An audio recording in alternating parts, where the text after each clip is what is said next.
afternoon and welcome to season 2 of the Lit Gals. We were very excited when we realized we've been renewed. They liked us enough to bring us back.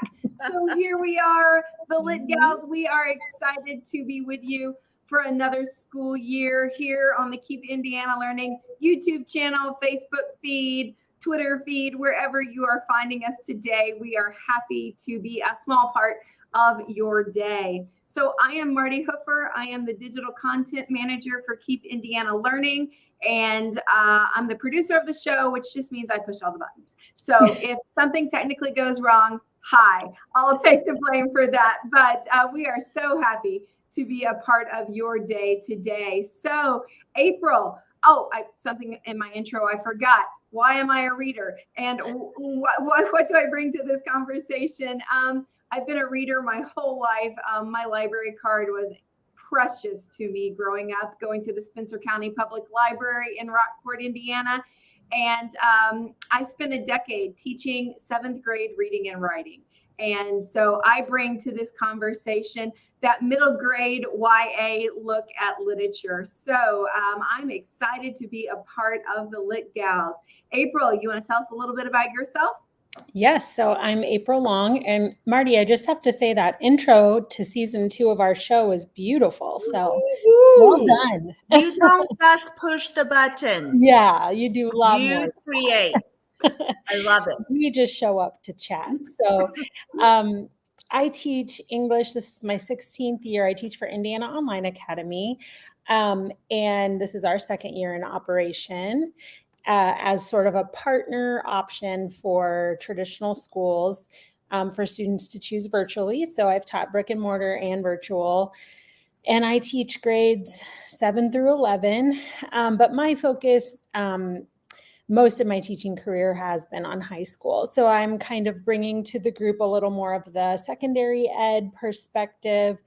I actually came to be a lover of books a little bit later in life. So I sort of didn't become a real avid reader until college. And that's part of my story that I tell high school students, that sometimes you discover what you love to read a little bit later, and that's okay too. But Anna, why don't you tell us? Hi, everyone. I'm Anna Cook. I'm a lifelong learner and an educator of over 35 years. 13 years as a teacher. Thank you. 13 years as a teacher. In elementary, and then the bulk of my career was spent in administration, district administration, as a coordinator of curriculum and instruction, specifically literacy. Now I am a professional literacy consultant with my own business, Collaborative Educators, and I go all over the state of Indiana, just working with educators on literacy. I love literacy. I am here with the Lit Gals. I probably bring a two-folded perspective, sometimes as an elementary teacher. That is truly where my heart is with elementary teachers, but then also that administrative perspective at times as well. And I am a grandma for thank you very much. His name is Callahan Coleman. And appropriately enough, he was born on National Book Lovers Day. So just yesterday. Good job, Cal. Yeah. So this isn't my first time around being an Oma. That's what they call me. So this is number 3. 3 boys, and it's gonna be pretty wonderful.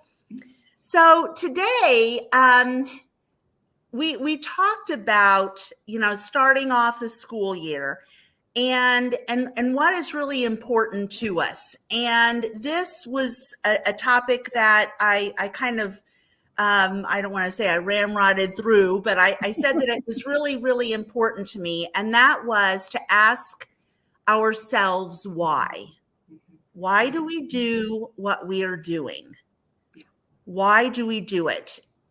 And the reason I ask that question is because, like I had said, I've traveled all over the state of Indiana last year, and it just seemed like since this pandemic hit us 2 years ago, we are grasping at, maybe this will work. Maybe that will work. Let's try this. Let's try that. Let's ditch this. Let's, adopt that.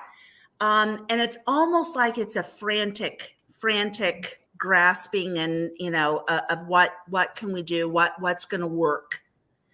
And so I started asking the educators that I work with, why are you doing that? Why are you adopting this? Or why did you let go of that? Why? Based upon what? And so then April and Martie and I just started talking about what our why was. Why are we doing what we're doing? Why do we do this? This called literacy, right? And I think that mine, and it took me some time to figure it out. So with age comes a tad bit more wisdom. And so my why is definitely because I love literacy. And I want to instill that love with everybody that I meet, whether it be a teacher or whether that be a student or my own grandchildren.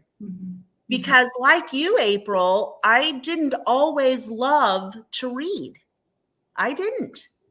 And so I think that my why now in this time of my life is to just, work with educators and to serve educators in literacy. How can I help? Yeah. What can I do to help make your life easier, better, richer, if you will, in literacy? Love that. Yeah. I love that. Yeah, I love that, Anna. I can remember this question kind of getting floated around at a beginning of a professional development a few years ago or something. But I think what's kind of hit me when the three of us started talking about that too was I follow a lot of educators and on Twitter, and it seemed to be a real negative aura this summer. It seemed to be teacher shortage and teachers leaving. And so this is an important question because, my partner just sent me an article that he was using for his nonprofit yesterday that was about even if the teachers don't leave their position, if they have a negative attitude, then that is impacting their teaching ability, and they bring that with them. And I just think my why has so much to do with just loving what I teach, loving being with the students. And if I ever felt that, I mean, I certainly have had frustrations, of course, but if I ever brought in a negative attitude with the content that I was teaching and with the students, that it would just ruin it, right? You have to really, to get to do what I love every day is a real gift.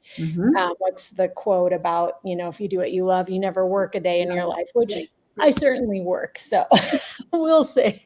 But, today I just got to kind of have a planning day, and I was searching around on Common Lit. I'm not sure if you've ever gotten to explore on there, but love it. I love it. I was just, it was like I was 2 hours into just looking at pairing texts with novels we're reading, which I think we're going to talk about that soon. But, and I thought, oh my gosh, I could do this all day because I want to share this with my students. I want to say, well, here's something else. And what about this perspective? And we should read this and we should talk about this.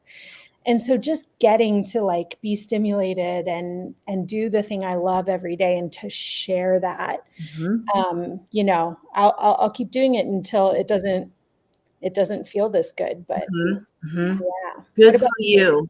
What about you, Martie?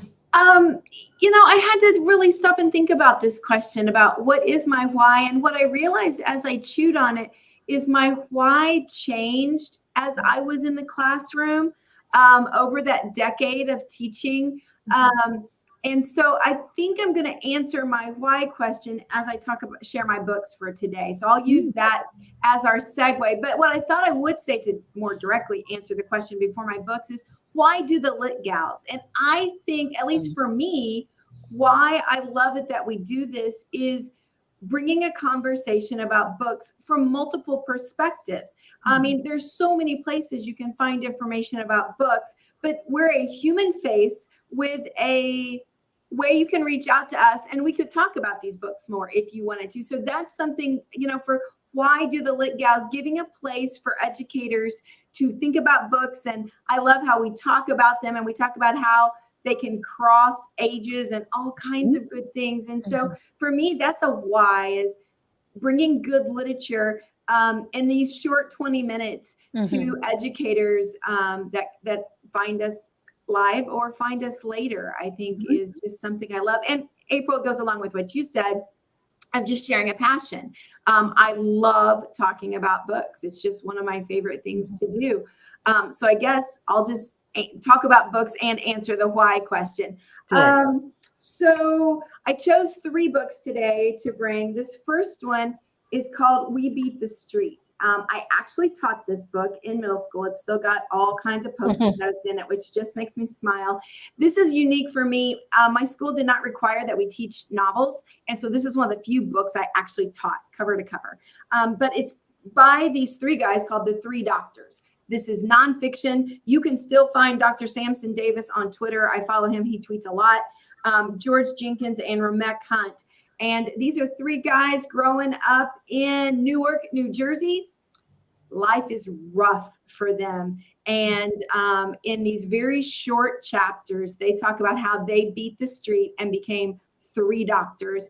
There are 3 different kinds of doctors. One of them is a dentist. One's an orthopedic doctor. I can't remember what the other guy is.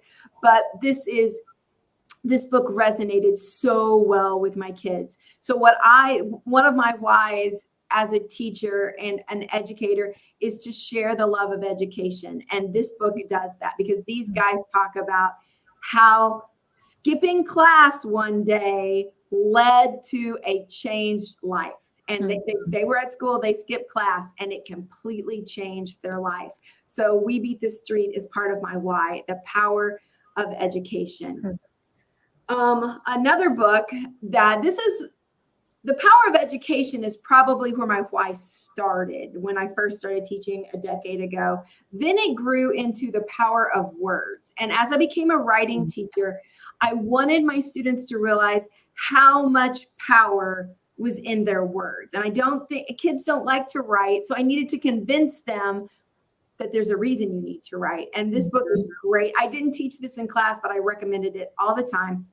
This one's also nonfiction, called I Will Always Write Back, by Caitlin Alfirenka and Martin Ganda, ghostwritten with Liz Welch. Caitlin and Martin are 7th graders, I think. Caitlin gets the assignment to write a letter to a student in Zimbabwe. It's a social studies class pen pal assignment in 1997. She writes to unknown student. Martin gets the letter, and Martin writes back. And it's decades. You can see here how thick this book is. It is decades of their letters. Oh my back God. and forth. They're still friends to this day. Neat. This is a pretty modern book. I can't remember exactly when it was published, but it's pretty new. Of course, I can't find the date right here as I'm talking, but pretty new book. And it's not hard to find YouTube videos and things of them talking about the book. But so showing the power of words and how one school assignment changed the lives of these 2 kids. Caitlin growing up in Pennsylvania, a pretty privileged life. Martin growing up in Zimbabwe, anything but privilege, and how it opened Caitlin's eyes to that life is not the privilege she was used to. Not everyone lives that. So that became part of my why. And my apologies, I'm going on a long time, but here's my last one. This is where I ended up my why. This book is called All Are Welcome by Alexandra Penfold. It's a picture book. And this became my why. The last couple of years in my classroom, I wanted everyone to be welcome in my space. And that became a driving force for me of making sure every student that walked in my door felt they belonged. Mm-hmm. And that was very important to me. So I used this picture book to start school. The last couple of years I was in the classroom. It's a beautiful picture book. It's a very, very simple because it is a picture book, but the constant refrain through the book, every page ends with all are welcome here. And it's just a variety of cultures and families and abilities. I love it. There's a student in a wheelchair on every page. I mean, it's just so intentional and thoughtful, and I love it. So this really became my why. The power of education, important. The power of words, important. But man, as long as you feel connected and welcome, we'll get to the other stuff. But this became my why. So I answered two of your questions at once there with books to talk about my why. So there you go. Thank you. Yeah. So April, what are your why books? Okay, so I went, and I apologize, I don't have either hard copy with me, so I will just mention them. But I was thinking through this, and I thought, where were like my turning points? And as for like becoming a reader, when I mentioned that happened later for me, I had an assignment junior year to read The Catcher in the Rye, and I really, really bulked against like all books that we were assigned to read. I would sort of barely do it. I was like into my social life and sports and so many other things, and I was a really good student, but I just like couldn't sit down, right, and read a book. Well, I had to get this book read. And my mom, bless her heart, let me take a mental health day to get this book read. And I remember the chair I was sitting in our little tiny house, and I just read the whole thing in one sitting. And I'd never, ever, ever done that. And I just couldn't stop reading. I couldn't stop connecting to Holden Caulfield. And I think, when I mentioned that book, it gets, some pushback nowadays as some problematic things, but to me, it lives in my heart as this book that made me realize I could connect to a character. I could be in a different world. I could see myself in this character that was a different gender than me and different time period, but that we shared this sense of like wanting to save people and be a rescuer. And it changed my perspective on, there are books out there that I will connect with. I just have to find them. And so that to me is a story I can tell students. You will find this book, you will. And it makes me as a teacher think about what I present to students. I know not every book will connect every time, but what are some possibilities? And then my teacher book, when I was starting my methods classes, I got introduced to Jim Burke, and he writes The English Teacher's Companion. And he is still, like, he rewrote the whole thing entirely. I forget what year it was, maybe like a few years ago, to kind of adapt everything to our ever-changing times. And he even says, like, in that book, it's the why connected to the how.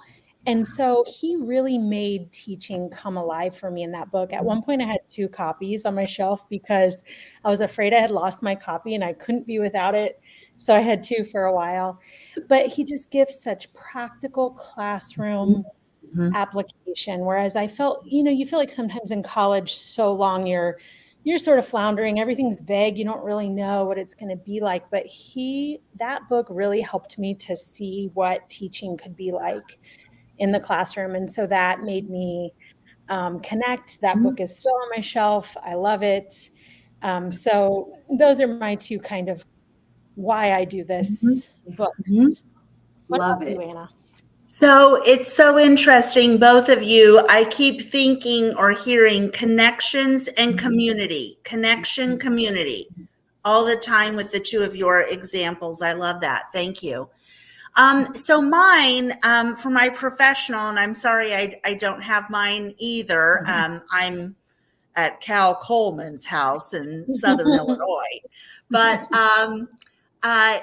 was probably the most. I use it still to this day, and it's called "The Next Steps Forward to Guided Reading" by Jan Richardson. I have been working and teaching guided reading for 20 plus years now. And I love that book because that tells all of us teachers why.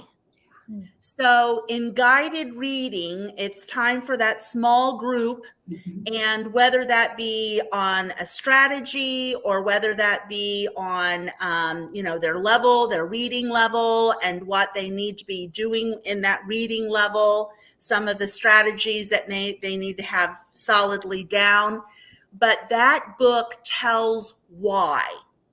Why are we doing what we're doing in that level? Or why are we doing what we're doing for that strategy? I love that book. And I wish that I had it with me because you could see it's dog-eared. I've got pages, it's a used book. Yeah. And I love it though, because it's constantly telling me why. And I love that. And then I told you guys that I was going to listen to a lot of podcasts this year or this summer, and I did. And two that I listened to a lot was Melissa Wood Health, Melissa Wood Tepperberg. She is certainly nobody that I could really connect with. Her life is very, very different from mine. But I loved knowing her why and her story behind that why. And she was very courageous and just said, I'm not going to follow although I'm a model, I'm not going to follow the latest exercise trend. I'm not going to do what everybody tells me I should be doing and eating. And she backed it up with why. And it all had to do with listening to herself, listening to her body, listening to her mind, what she needed at that time. I love that. I love that. And another one that I absolutely love, and that is Sarah Blakely, the founder of Spanx. And she is asking why 24/7 with her job, with her company and her job, 24/7.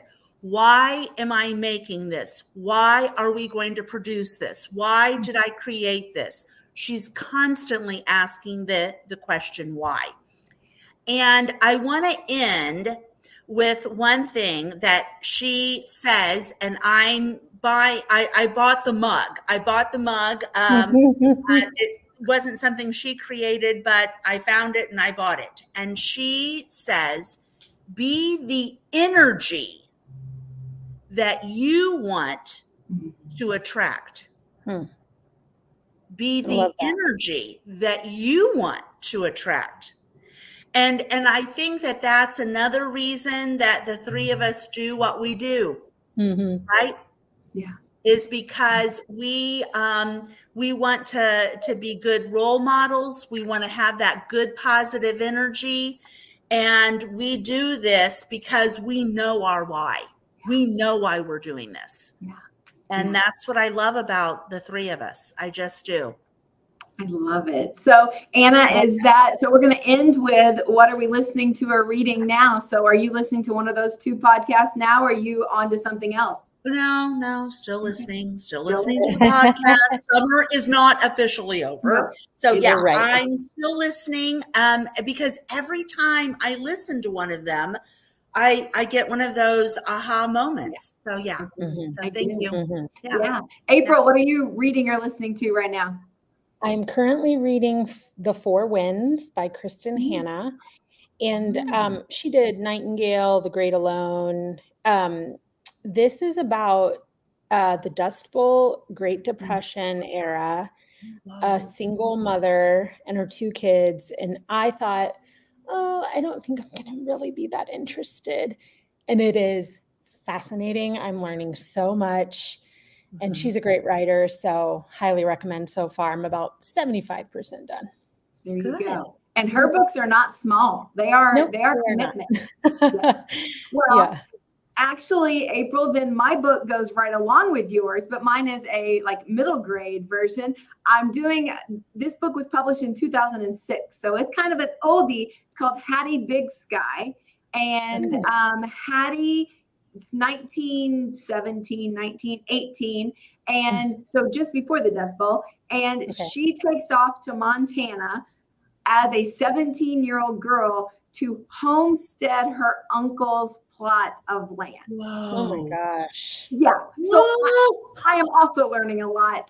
She had to plant, 320 acres, I think it is, and build X number of fence posts around her land. Jeez. Hattie right now is not quite starving to death, but she's hungry. And so I'm halfway through the book. I think she's going to make it, but I'm not sure. So our books are set in that very similar. I picked it up because I needed something a little bit lighter, and I was kind of between some heavy books. I'm like, this will be light. I'm not sure it's really that light. It's really kind of sad. But you're loving it, and you're really getting into it. Yes, yes, I am. And so maybe sometime I'll tie that into the show, and because there's some great themes in this book that are quite timely.